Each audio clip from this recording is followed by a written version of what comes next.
అందరికీ నమస్కారం. ఈవేళ నేను ఇలా మీ ముందుకు రావడానికి ఒక కారణం ఉంది. ఈరోజు ఏప్రిల్ 29.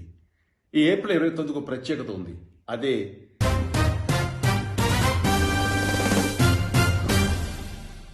ఈరోజు ప్రపంచ నాట్య దినోత్సవం. డాన్స్కి నాకు అనుబంధం గురించి నేను ప్రత్యేకించి చెప్పనక్కర్లేదు. డాన్స్ నా సినీ జీవితంలో ఒక అంతర్భాగం అయిపోయింది. ఆ డాన్సే నాకు కోట్లాది మంది అభిమానులు తెచ్చిపెట్టింది. అలాగే వారి గుండెలో స్థానం సంపాదించుకోవడానికి, సుస్థిరమైన స్థానం ఏర్పరచుకోవడానికి నాకు దోహదపడిందని ప్రగాఢంగా నమ్ముతుంటాను.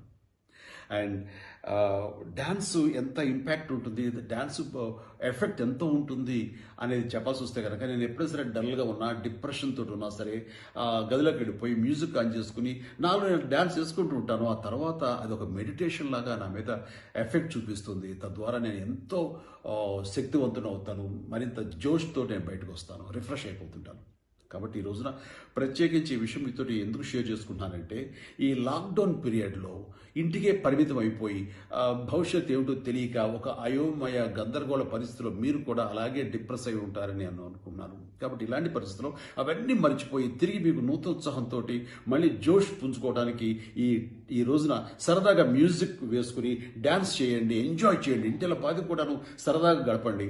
అలాగే ఆ క్లిప్పింగ్స్ని మీరు మీ ఫ్రెండ్స్ తోటి షేర్ చేసుకోండి, వాళ్ళని ఇన్స్పైర్ చేయండి, వాళ్ళని కూడా మీరు మోటివేట్ చేయండి, ఉత్సాహపరచండి.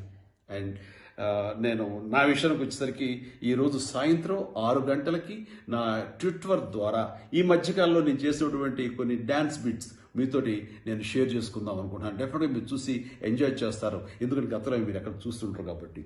And once again I wish one and all a happy international dance day. And stay home, stay safe. Thank you. Bye.